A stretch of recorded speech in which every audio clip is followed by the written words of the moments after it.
Yes, I bought the rest of them. It's me. It's TJOmega. This is my lot in life. This is what I do. I have a sickness. I acknowledge that.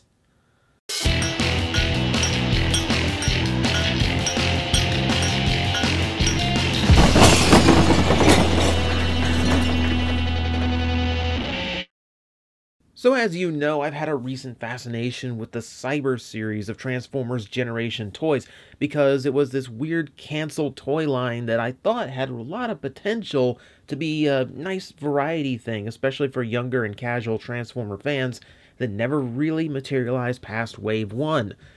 And then 2 years after their release, Wave 2 comes out.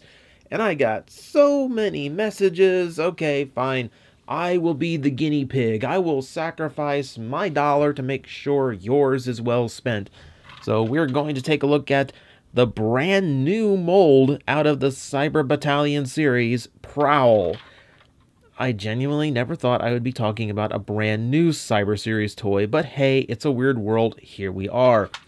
He is cast mostly in bright white plastic with some black showing through here and there on a few details, especially the tires and the areas around. For the most part, looking very much the part of a standard police car. Here's the thing. It's not the standard Prowl deco, is it? Because we're used to black trim along the bottom, and we're used to that little swoop thing he has on the hood, which is to match a Japanese police car. This is far more standard to something I would see here in America. Now, the first place I believe these were cited was Korea, so maybe it matches their police cars. I'm not sure. I'm not up on my international law enforcement. What I do know is this strikes me far closer to Prowl 2. Do you remember RID and the extra spy changers they made? If you don't, go look up Prowl 2. I don't have it handy on me. He had blue trim on him like this, and even a little bit of yellow. Well, a lot of bit of yellow on him, but we get a little bit even with the headlights painted. It's very bizarre. It's very bizarre to kind of see that style revived a little bit. But otherwise, it's a nice vehicle mode. There's nothing terribly exaggerated about it like there was on Bumblebee. There's some molding details that are painted over and some windshield detailing that's not painted, which is a little bit weird, but hey, they got the back windshield. That's kind of rare. Red and blue for the lights, a different shade of blue than the side. A little bit of touch of detail. And then a generic Autobot symbol inside a generic police shield. And then a little bit of silver here. I like that they left that white unpainted for, just to give it a little bit of detail there on the front bumper. Nothing on the back. At least the blue continues all the way to the back, but tail lights, yeah, pretty much everything just completely left blank. I hate when they do that. Yeah, it's not a bad looking vehicle mode though. It's definitely a different type of Prowl than I'm used to, but hey, at least he looks a little bit more modern than looking like a police car from Japan in the 80s. He rolls well enough anyway, and that's about all you can talk about when it comes to the vehicle mode on these things. Let's do the robot mode, and we'll see what else he has coming. I'm going to start by unclipping a few things here, just to make sure all my clearances are out of the way, and then we are going to pop him like so. As far as I'm aware, he's based on the Legends Prowl, the Legends G1 Prowl mold that came out, which size-wise would now be what we call a Legion class toy. So weird. It's hard to keep names track or tell you how, like, no, I don't mean those Legends that are out now. I mean the old Legends. It's like not worth it. He's based on a tiny Prowl they made. So the transformation is actually quite accurate to that, except they did do a few weird things like the door panels that are now on his arms rather than on his back, but we'll get into that here in a little bit. A little bit of because his horns are just a little bit too tall to get through. I'm worried about paint chipping on that someday. But once that's in place, we can shore him up. There we go. And very, very, very quickly, we have Prowl in his full robot mode. And looking pretty decent. Proportionally, he's pretty spot on. He's got, very classic Autobot features between the chest hood, and he's got, about the proportions I would expect for a stronger character. Let's see, do I have my Universe Prowl?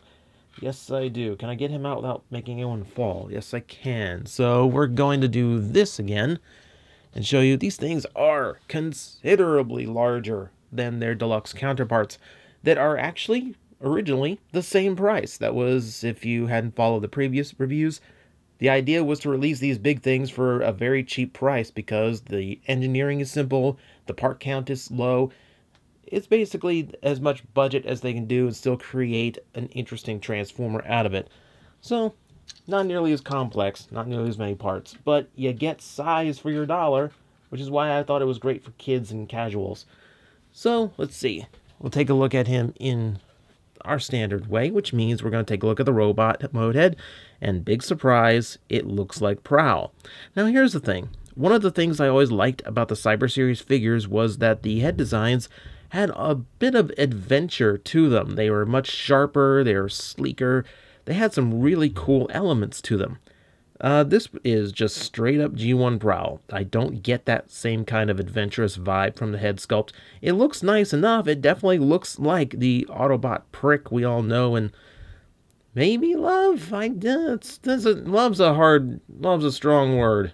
No, I'm not ready for that level of commitment with Prowl. But he's exactly what I would expect out of him, especially going for the G1 appearance. So, I don't know, I'm missing a little bit of that excitement to the sculpt. So, looking at him now, we have a lot more black, obviously, especially now that the rear windshields are part of the front of his deco.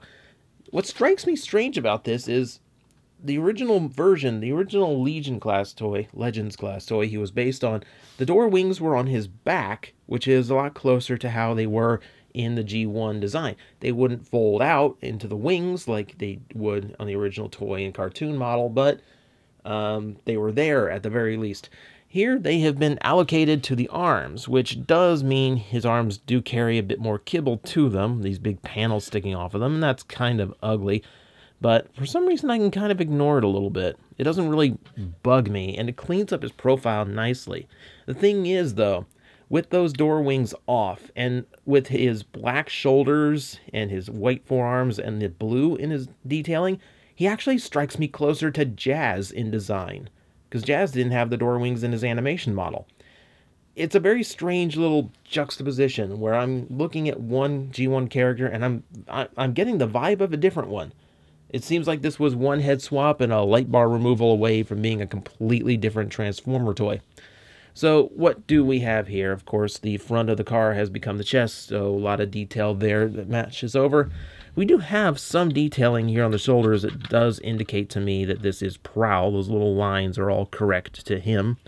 Hard to see in the black plastic. There we go. That's a little bit better. You know, you have molding all over the place, of course. Because they do have attention to detailing. Just because they're cheap doesn't mean they're actually going out of their way to make things look boring or anything. They tried to mold everything they could. And yeah, here we'll take a look at the back and you'll see hollow, hollow, hollow, hollow, hollow, hollow, hollow, hollow. So that's how they get them that big for that price.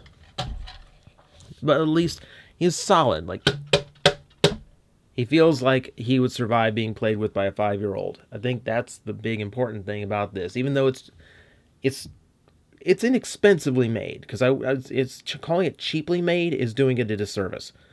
So, of course, these are simple. They're just meant to transform to and fro. So what else do we have? Well, the articulation count, full neck rotation. That's not bad. Universal shoulders, which I always like. Moving forward on an axis. And here's the interesting thing. So the front part of this shoulder is a panel, which you can see the cuts in the shoulder in order to arrange that. And that panel is pegged in like with a mushroom peg. So it actually leaves behind this block in his armpit.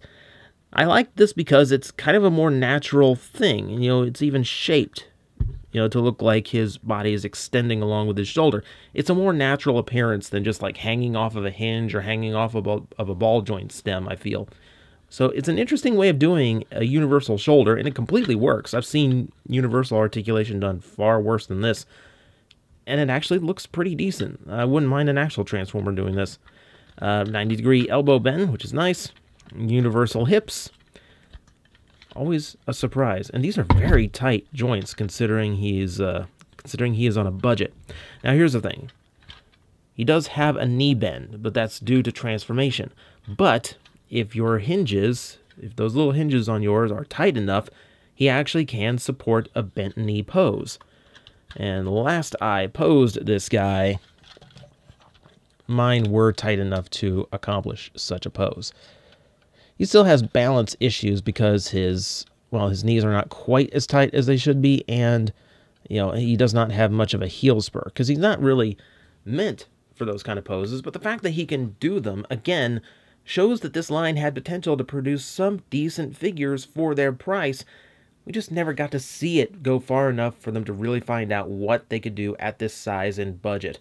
I feel like Prowl is in that camp of like Grimlock and Megatron in this series where I see the potential for what it could have been, and that is interesting to me, and it's a shame we'll never get there.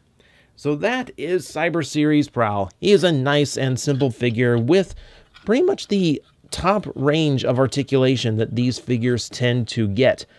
He's very solid, he looks good in both modes, and if he had come out for a normal price, I could easily recommend him, but on the online market, he's like a 50% overcharge from the intended price, so only if you are really into Prowl or really into the novelty of these giant-sized Legend-class toys, because he's not going to offer you anything new from that, but at the very least, he's kind of fascinating to play with in a what could have been kind of way.